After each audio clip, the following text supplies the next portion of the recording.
Okay, meron po akong gustong sabihin. Ako tuwan-tuwa po na bautismohan yung mga bagong kapatid natin sa Lord. Catriona Gray and Mark Gumabaw, Christine Reyes, and ano yung isa? Sino yun? Dominic Roque. So, ako ay nag-observe ako. I posted, I think 2 days or 2 nights ago. I was so happy seeing it on Facebook. Pero alam ninyo, nung dumating na yung mga kinabukasan, tapos yung yesterday, marami nagpo-post na eh. Mga Christian, syempre, they're so excited. Then, hindi ko na babanggitin. One of those being baptized ay pinasalamatan niya yung church eh. Yung church na nagbaptize. Pero, I observe Ewan ko lang po if you do. Yung itong taong ito na binaptize na isa, wala siyang banggit na pangalang Jesus. And then I observed the church where they were baptized,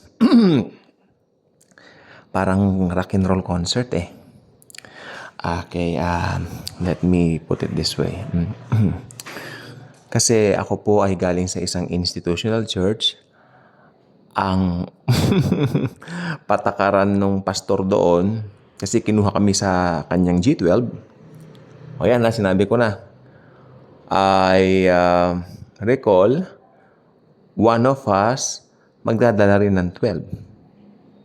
Sometimes, magbibigay siya ng deadline o sa ganireng day, you should have ganito kailangan ganito na yung bilang. May pressure. Then, parang nakita ko, it's a networking system. It's just like that. Ganun ang system ng institutional church. At yung pinanggalingan kong yan nga po, na church din na yan, parang feeling ko rock and roll din yung kaya umalis ako. Hindi ako na-bless dito. Kasi ako po, mas gusto ko po talaga yung mga old Hillsong church o Hillsong songs na mga awitin. Gusto ko yung mga hymns. Mas gusto kong inaawit yan.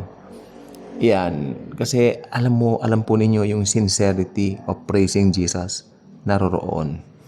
Ngayon, kung ibang grace preacher hindi agree sa akin dahil okay lang, maski rakin, hindi kaya ng system ko, pasensya na po. Kung kaya ng system nyo, good for you. Not for me. Maski yung mga CDs ko po dito, mga lumang Hillsong, tsaka mga hymns, no? Hindi naman po hymns, meron akong Steve Green, mga ganyan. Okay, balik po tayo dito sa church na nag-baptize kay Catriona Gray. I'm very happy. Actually, sa 4 po na binautismohan, si Catriona Gray lang ang bumanggit ng pangalan ni Jesus. So, talagang noon pa may sense of God na si Miss Universe 2018, Catriona Gray. So, definitely hindi siya yung sinasabi ko.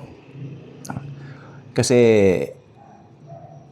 ini-expect mo na sasabihin nila, thank you, Jesus. Thank you, Jesus. Alam po ninyo, talagang na-bless ako sa isang testimony na nagpatotoo regarding bautismo and all that. You know what? Kung sino? Yung kapatid ni Angelica de la Cruz, si Mika de la Cruz, yung kinasal kay Nash Aguas.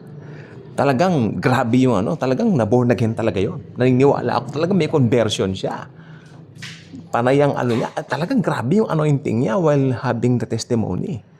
Yun po talaga, kahit paano yung makikita kang bunga. I'm not saying na nagliligtas yung bunga, pero at least kasi, di ba, tumanggap ka sa Panginoon. So, you will shout the name of Jesus. Ito po ang sinasabi kong danger ng institutional church. You know what? These people, yung sinasabi kong ito, hindi si Catriona, yung iba, they are shouting the name of the church. Then, pinindot ko yung church, yung sa Facebook, di ba, mayroong siyang link, para siyang rock and roll something na maski yung church na yung bibihira ang mention ng name ni Jesus, hindi man lang na-mention yung finished work niya. So, that's what I'm telling you. I hope mali po ako. Okay, I'm having this vlog, but I hope I'm wrong. I hope, pero kung sabihin ng huhusga ako, kasi ako inaamin ko rin po, I hope mali po ako. I hope I'm wrong dito sa kasi talagang gusto ko sana ang conversion nila talagang 360 degrees from their past lives, no?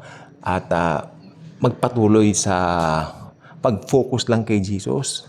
Actually, kung tutuusin po, hindi naman na kailangan ng bautismo sa tubig para maligtas ka.